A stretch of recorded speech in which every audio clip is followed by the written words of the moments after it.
Hello guys, मैं हूँ Ponting. कैसे हैं आप सभी। देखिए, हमने प्रीवियस वीडियोस में क्लास 8 साइंस के पहले 5 चैप्टर्स को डिस्कस कर चुके हैं। अब हमारा 6 चैप्टर आता है कंबशन एंड फ्लेम।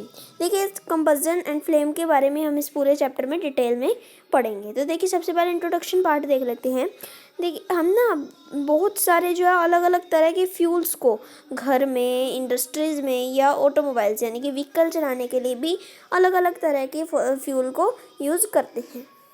तो अगर आप कुछ ऐसे ही फ्यूल्स को नाम देना चाहें तो आपकी लिस्ट में cow dung, wood, coal, charcoal, petrol, diesel, compressed नेट, सीएनजी जिसे हम कहते हैं, इस तरह के जो है आपके लिस्ट में फ्यूल के नाम आएंगे। आपने कैंडल को जलते हुए देखा होगा। तो अब आप बताएंगे कि what is the difference between the burning of a candle and the burning of a fuel like coal. कि जब हम कैंडल को जलाते हैं और एक कोयले को जलाते हैं, एक फ्यूल को, तो इन दोनों में क्या डिफरेंस होता है। May be you were able to guess right. Candle burns with a flame. जो कैंडल है वो एक फ्लेम से जलती है, जबकि जो एक कोल है वो फ्लेम से नहीं जलता। इसी तरह से आपको जो है अदर मटेरियल में जैसे उनके जो कि फ्लेम से जल रहे हैं और बिना फ्लेम के, उनमें आपको डिफरेंस दिख जाएगा। अब हम जो है केमिकल प्रोसेस होती है बर्निंग की, और जो फ्लेम बनती है इस प्रोसेस के दौरान, उसके जो टाइप्स हैं उनके बारे में हम चैप्टर में पढ़ेंगे। तो हमारा फर्स्ट टॉपिक आता है व्हाट इज़ कंबशन। कि हमारा चैप्टर का नेम है कंबशन एंड फ्लेम। तो कंबशन होता क्या है। अब आपने ना एक मैग्नीशियम रिबन वाली जो है क्लास 7 में एक्टिविटी पढ़ी होगी। आपने पढ़ा कि जो मैग्नीशियम है ना, वो मैग्नीशियम ऑक्साइड से प्रोसेस से ना जो है हीट और लाइट से मैग्नीशियम में कन्वर्ट हो जाता है। ठीक है। अब we can perform a similar activity. इसी तरह की एक्टिविटी अब हमने एक और करनी है। ठीक है, वो आपको एक्टिविटी यहाँ पे गिवन है तो आप खुद से करते देखेंगे। अब जो ये एक्टिविटी करेंगे ना, तो हमें मिलेगा कि जो चारकोल है वो हवा में जल जाएगा। वी नो, हम जानते हैं that coal too burns in air producing carbon dioxide. कि जब कोयले को हवा में जलाया जाता है तो बहुत ज़्यादा कार्बन डाइऑक्साइड और हीट एंड लाइट प्रोड्यूस करता है। ठीक है। अब जो केमिकल प्रोसेस होती है जिसके अंदर सब्सटेंस ऑक्सीजन के साथ रिएक्ट करता है, ऑक्सीजन के साथ रिएक्ट करने की जो सब्सटेंस होता है उससे जब ऑक्सीजन रिएक्ट करती है तो इस केमिकल प्रोसेस को क्या कहा जाता है, कंबशन कहा जाता है। और कंबशन की क्या प्रोड्यूस होता है, हीट प्रोड्यूस होती है। ठीक है। अब the substance that undergoes combustion is said to be combustible. अब देखिए, कंबशन तो हो गया, लेकिन जो सब्सटेंस के अंडर कंबस्टन हो रहा है उस सब्सटेंस को कंबस्टिबल कहा जाता है। ठीक है। और साथ ही साथ उस सब्सटेंस को फ्यूल भी कहा जाता है। ठीक है। द फ्यूल में भी सॉलिड, लिक्विड और गैस। अब फ्यूल सॉलिड भी हो सकता है, लिक्विड भी, गैस भी। ठीक है।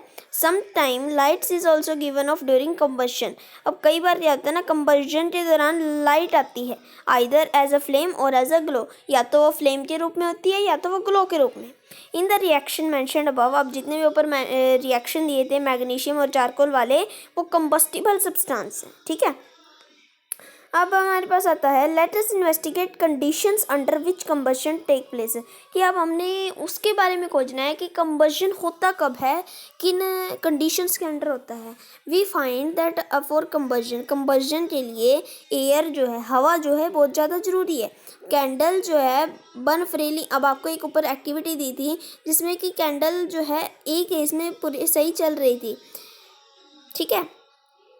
In case B when air does not enter the chimney, जब एयर बी में जब एयर नहीं गई चिमनी के अंदर तो जो है फ्लेम जो है फ्लिक हो गई और उसने स्मोक प्रोड्यूस किया। ठीक है। इसी तरह से जो केस सी है उसमें the flame finally goes off because the air is not available. कि जो फ्लेम थी वो बिल्कुल ही चली गई। ठीक है। तो इससे हमें पता लगता है इस एक्टिविटी से कि कंबशन के लिए एयर नेसेसरी है। यू माइट हैव हियर्ड, आपने सुना होगा that when the clothes of person catch fire. कि जब इंसान के कपड़ों में आग लग जाती है तो पर्सन को जो है ना, उस इंसान को एक ब्लैंकेट से कवर किया जाता है ताकि वो फायर से बच जाए। तो आप इसके बारे में बता सकते हैं कि ऐसा क्यों होता है। Now recall some of your experience. अब आपने कुछ एक्सपीरियंस जो है अपने याद करने हैं। Does a match stick burn by itself. क्या एक माचिस अपने आप जल सकती है। तो ये कैसे जलती है। You must have had an experience of burning of a piece of paper. एक कागज़ की जलने की रिसर्च जो होती है उसे भी देखा होगा। Does it burn when a burning match stick is brought near it, क्या वो जलता है जब उसके पास एक जलती हुई मैचिस लेके आए। Can you burn a piece of wood by bringing a lighted match stick near it, क्या आप एक लकड़ी को भी जला सकते हैं पास में माचिस तीली को जला के। Why do you have to use paper और kerosene oil to start fire in wood और कोल, अब अगर आपको लकड़ी या कोयले में आग लगानी है तो उसके लिए आपको पेज या फिर जो है केरोसिन की मदद क्यों पड़ती है। तो केरोसिन की यहाँ पे हमें बताना है कि मदद क्यों चाहिए हमें उस फायर को जलाने के लिए। Do this experience tell you that different substances catch fire at different temperature, तो क्या आपको इनसे ये नहीं पता चल रहा कि जो अलग अलग सब्सटेंस होते हैं वो अलग अलग टेम्परेचर पे फायर कैच करते हैं। जो लोवेस्ट टेम्परेचर होता है जिस पे सब्सटेंस फायर कैच करता है उसे उसका इग्निशन टेम्परेचर कहा जाता है। तो ये हमारी नेक्स्ट डेफिनेशन थी।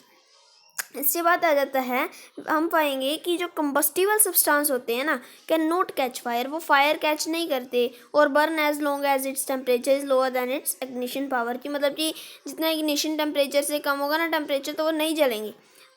Have you ever seen cooking oil catching fire when, देखो आपने ना कभी देखा होगा जब ऑयल को गर्म किया जाता है ना फ्राई पैन के अंदर तो ना कई बार तेल में ही ऑयल में ही आग लग जाती है।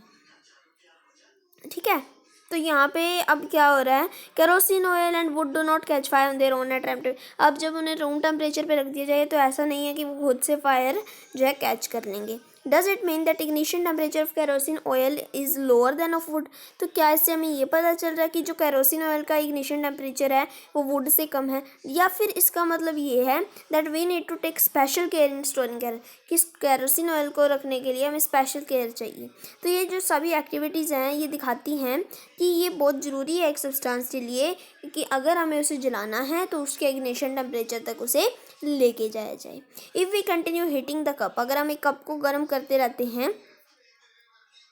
We can even boil water in the paper cup, तो हम जो है पेपर कप में भी वाटर को बॉयल कर सकते हैं। Can you think of an explanation for this, अब इस फेनोमेना के लिए जो है हमें एक्सप्लेनेशन लिखना है। The heat supplied to the paper cup, जो हीट थी वो पेपर कप तक गई is transferred to water by conduction, अब वो कंडक्शन के द्वारा वाटर के अंदर चली गई। So in the presence of water, पानी की वजह से जो इग्निशन टेम्परेचर था पेपर का वो नहीं बढ़ा, hence it does not burn, तो वो नहीं जल पाया। जो सब्सटेंस है विच है वेरी लो इग्निशन टेम्परेचर, वो सब्सटेंस जिनका इग्निशन टेम्परेचर बहुत कम होता है और जो बहुत आसानी से फायर कैच कर लेते हैं फ्लेम से, उन्हें इनफ्लेमेबल सब्सटेंसेस कहा जाता है।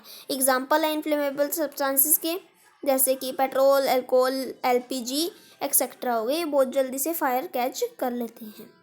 इसके बाद हमारा नेक्स्ट टॉपिक है how do we control fire, कि हम फायर को कंट्रोल कैसे कर सकते हैं। इस टॉपिक को हम नेक्स्ट वीडियो में पढ़ेंगे। इस वीडियो के लिए इतना ही, थैंक यू।